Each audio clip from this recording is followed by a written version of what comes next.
934 into 1021 minus कितना आएगा, कितना 12। ये होने के बाद इसमें से माइनस होगा क्या, कन्वर्जन कॉस्ट, जो इसको मजीद कन्वर्ट किया गया है, क्योंकि हमने वहां पर ये पढ़ा था कि अगर इतना कमाया है तो इतना कमाने के लिए मजीद भी तो कोई कन्वर्जन लगाई, वो वाला खर्चा उसमें से माइनस करेंगे।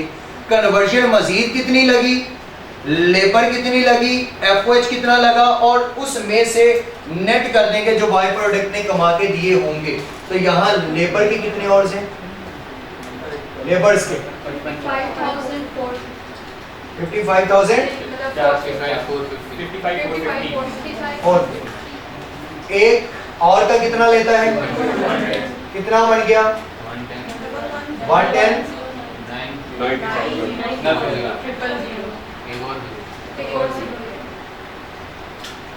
ये बनी है लेबर की कॉस्ट। उसके बाद एफओएच बताए हैं 7230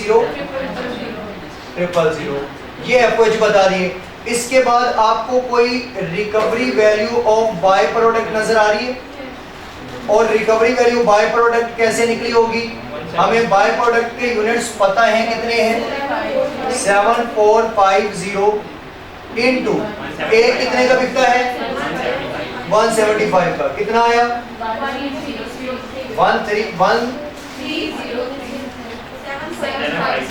750।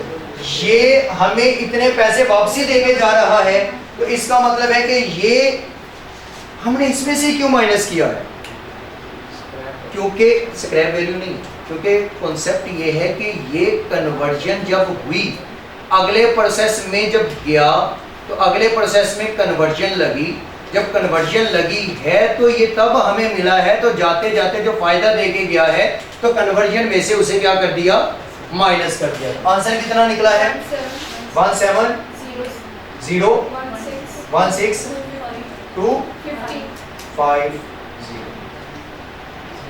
ये जो वैल्यू है इस वैल्यू को माइनस करेंगे इसमें से, करने के बाद यहां पर वैल्यू आएगी।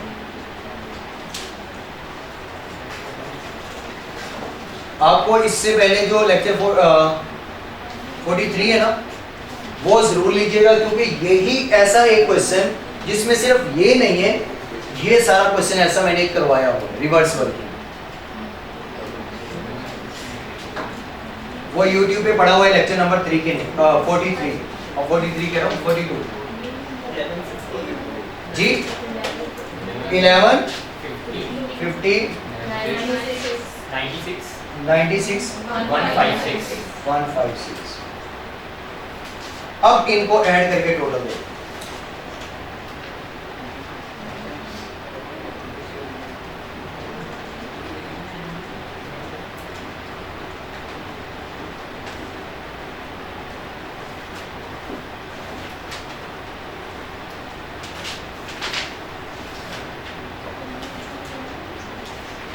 आप अपना लिखें 668 6 3 2 5 156। ये हमारे पास अब टोटल इतनी कमाई की होगी। जब टोटल इतनी कमाई की है तो जितनी कमाई की गई है और उस कमाई के लिए जितना खर्चा किया गया है, ये खर्चा उस कमाई की बेस पे डिवाइड होगा। किसकी बेस पे, कमाई की बेस पे। तो ये वाली वैल्यू डिवाइडेड बाय 668, ये वाली वैल्यू करके एक आंसर निकाल लें, फिर उसे 1 बाय 1 इनसे मल्टीप्लाई करें। ये मल्टीप्लाई भी करना है इसको। 276 8898 889325। ये आई है जी पी की कॉस्ट, ये एलोकेशन कर दी। उसके बाद 1538 1381।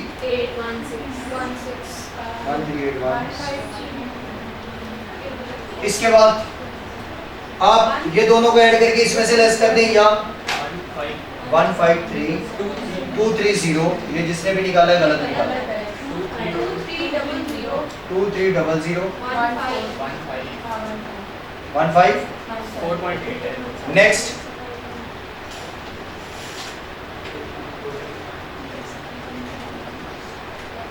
नेक्स्ट 26। ये हमारे पास आ गई इसकी कॉस्ट। लेकिन अब हमने वापस कहां पर जाना है? अब ये वाली वैल्यू P में लिखेंगे, इतने के प्रोड्यूस्ड P हुए, इतने के प्रोड्यूस्ड Q हुए और इतने के प्रोड्यूस्ड सोच लें इतने और अभी इतने के प्रोड्यूस नहीं हुए। भाई इसके अंदर कुछ ना कुछ मजीद भी अभी ऐड होना है। वो आपकी कौन सी वैल्यू ऐड होगी? जो ट्रांसफर इन हुए हैं वो वाली भी। और वो ट्रांसफर इन कितनी है? कहीं पर दिख रही है? 894 कहाँ है?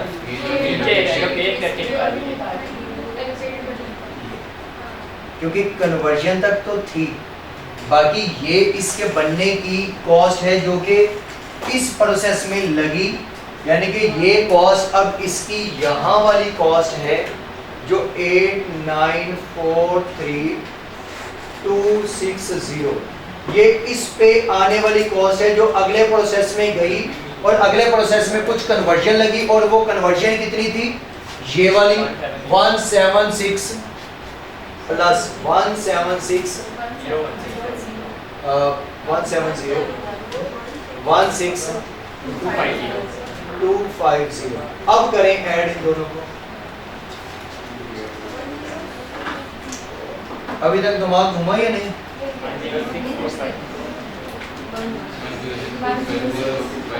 जी 1064। तो ये आपकी क्या बनेगी थी कॉस्ट उसकी? ये कॉस्ट ऑफ गुड मैन्युफैक्चर पे तो रोला पड़ा था कि 276,889,325 ये कॉस्ट ऑफ गुड मैन्युफैक्चर है जी पी की। उसके बाद क्यू की है 153,230,015 ये हो गई क्यू की। और आर की क्या निकाली है दोनों को ऐड करके? 106,450,510 ये वाली कॉस्ट ये यहाँ पर है। अब क्लोजिंग स्टॉक इनके देखिए, कोई दिए हुए क्लोजिंग स्टॉक? क्लोजिंग स्टॉक भाई अब क्लोजिंग स्टॉक का कहां से पता चलेगा? पड़ा हुआ है ना सामने, वर्किंग वन है पी क्यू के लिए, तो वर्किंग वन ब्लैक वाली चलेगी ना। तो क्लोजिंग स्टॉक के अंदर कितने यूनिट्स हैं? एक यूनिट कितने का बना होगा? पहले इनको डिवाइड करके कॉस्ट पर यूनिट निकालना। क्यों करके देखें।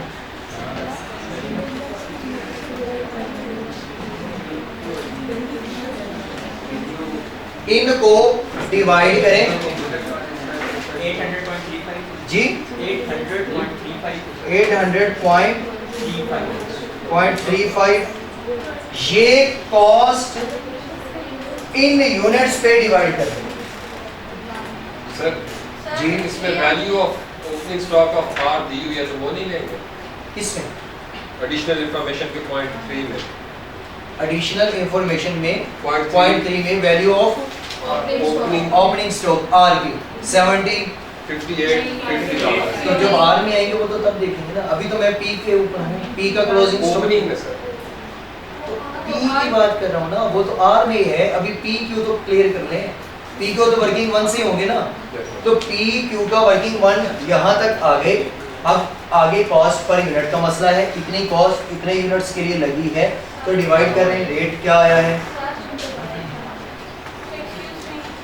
कितना रेट है पर यूनिट? ये इसके बाद इसका 738.13 इसका इसे 9 नहीं कर रहे इसका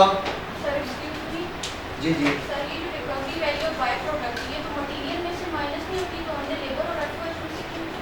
हमने लेबर और एफओएच इसलिए की है क्योंकि हमारे पास मटेरियल था नहीं, हमारे पास मटेरियल था नहीं, पता नहीं था। तो मैंने जब प्रोसेस कॉस्टिंग स्टार्ट करवाई थी तो मैंने कहा था कि बाय प्रोडक्ट ऐसे ही ट्रीट होगा जैसे नॉर्मल लॉस। और नॉर्मल लॉस की अगर आप फॉर्मूला सिंपल देखें जो मैंने पहले 2 लेक्चर्स में करवाया था ईद से पहले, जिसमें कुछ एब्सेंट भी थे, उसमें मैंने एक फॉर्मूला लिखा था direct material cost plus conversion cost minus recovery value of normal loss. अगर डायरेक्ट मटेरियल वहां ना होता तो रिकवरी वैल्यू ने किस में से माइनस होना था? कन्वर्जन में से। तो यहाँ मटेरियल नहीं था तो किस में से माइनस करवाया? कन्वर्जन में से। जबकि सर ये तो नॉर्मल लॉस है नहीं, तो बाय प्रोडक्ट ऐसे ही ट्रीट करता है जैसे नॉर्मल। ओके, यहां पर यूनिट कॉस्ट क्या निकलेगी? यहां पर यूनिट कॉस्ट क्या निकलेगी? वहां पर वो कॉस्ट निकली हुई है, वो कॉस्ट निकली। असल में कॉस्ट इनके लिए कितनी लगी? आर के लिए। असल में तो ये लगी, कितने यूनिट्स के लिए लगी? तो डिवाइड करके पर यूनिट कॉस्ट, क्योंकि ये यहां नहीं है, ये तो सिर्फ इसके इस वक्त ये जो कॉस्ट निकली हुई है ये तो इसकी है ही नहीं। इसकी टोटल कॉस्ट क्या होनी है? वो तो ये वाली कॉस्ट और यहाँ पर ये तो एलोकेटेड कॉस्ट है ये ना उसकी जो मटेरियल में आनी थी, प्लस कन्वर्जन भी आनी है। क्या वो 106 नहीं? 106450510 ठीक है सर, ठीक है मेरे सोल्यूशन के मुताबिक ठीक है। कहाँ? यहाँ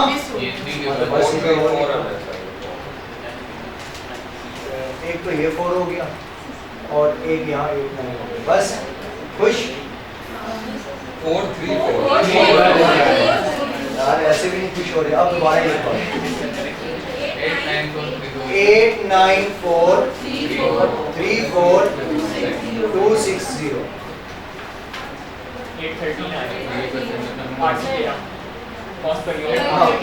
अब यहाँ पर अगर ये इसी का क्वेश्चन है तो सर कि यहाँ तो इसकी कॉस्ट एलोकेटेड डिवाइडेड बाय ये कर दिया, इसको इससे कर दिया, इसको इससे डिवाइड क्यों नहीं किया?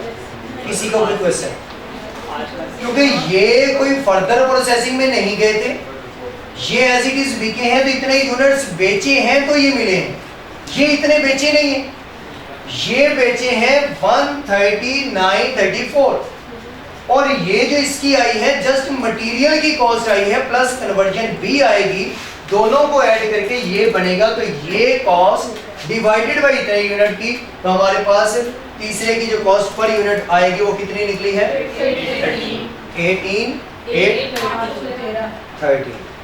813 चल ये इसकी कॉस्ट निकली। अब जब ये 0.0 अब ये इसकी कॉस्ट निकल आई है। अब क्लोजिंग में यूनिट जो पड़े हैं पी के, तो पी का एक यूनिट कितने का? 800.35 का, तो मल्टीप्लाई कर देंगे क्लोजिंग के यूनिट से, उसकी वैल्यू आ जाएगी। फिर इसी तरह जो आपके पास क्यू का होगा, क्यू का एक यूनिट इतने का, और आर की जो वैल्यू दी है, आर की जो वैल्यू आपको बताई हुई है वो वाली वैल्यू कितनी बताई है जी? 58। तो वो वाली वैल्यू वहां चली जाएगी। कोई क्लोजिंग की भी बताई हुई है? सिर्फ ओपनिंग की बताई है। फिर उसमें कॉस्ट गुड मैन्युफैक्चर वाली हमने खुद बना ली, कितने प्रोड्यूस हुए, और इसके कोई क्लोजिंग में यूनिट्स पड़े हैं, जो पड़े हैं जितने वाले पड़े हैं उससे कर देंगे। इसके बाद आपके पास क्या आ जाएगा? Gross profit. तो बस बेहतर है कि इसे मार्जिनल से ही कर लें, ऐसे ही, क्योंकि इसमें एक्चुअल कहीं पर एक्सपेंस दिए ही नहीं है, इसलिए इसे मार्जिनल से ही, क्योंकि इसमें एक्चुअल एक्सपेंस कहीं पर भी नहीं है, जिसको हम अप्लाइड से कंपैरिजन करते। तो यहाँ तक करने के बाद ग्रॉस प्रॉफिट पे आएंगे, और ग्रॉस प्रॉफिट के बाद आपको सेलिंग एडमिन के खर्चे सारे बताए हैं, बस ये कि वो 12% क्या हो जाएंगे? इंक्रीज, यानी कि उसमें जो सेल्स है वो 10% से एक्सीड होंगी। तो मतलब कि जो सेलिंग के खर्चे होंगे, सेलिंग के खर्चे हैं वो सेल्स से ही निकलने हैं, तो वो 10% और 12% से एक्सीड होंगी, तो वो इस हिसाब से निकाल के एडमिन और सेलिंग के खर्चों को आपने लिखना, और एंड पे क्या आ जाएगा? Net profit. मेन मसला था इसकी पर यूनिट कॉस्ट तक का। बाकी ये वैल्यूज मैंने बता दी कि इसके जो यूनिट्स बचे पड़े हैं इनको आपने यहाँ पर इनसे मल्टीप्लाई करके लिखना है। पी का एक यूनिट कितने का, इतने बचे पड़े हैं, यहाँ पर वैल्यू आ जाएगी। क्यू का क्लोजिंग में पड़े हैं 15,140, एक कितने का 738 का, मल्टीप्लाई करके यहाँ लिख लेना। इसका ओपनिंग ऑलरेडी क्वेश्चन के अंदर बताया गया है और क्लोजिंग में इसके ये यूनिट्स हैं, एक यूनिट इतने का, यहाँ वैल्यू आ जाएगी। यहाँ पर इनके box close, cost of sale होगी, जो भी इनका नेट आंसर निकलेगा वो इसमें से माइनस होगा, फिर ग्रॉस प्रॉफिट। इसका नेट आंसर इसमें से माइनस ग्रॉस प्रॉफिट। तो ग्रॉस प्रॉफिट तक आप कर लें, जो एडमिन और सेलिंग का पॉइंट है वो कल मैं डिस्कस करूँगा। और कल इसका एक और क्वेश्चन मैं करवाऊंगा, मेरा ख्याल है कि वो मैंने समथिंग बोला था, वो वाला क्वेश्चन भी मैं इसका जो है वो आप लोगों को करवाऊंगा। उसके बाद मेरी तरफ से ये ओके होगा, और वो भी प्रोसेस के साथ ही।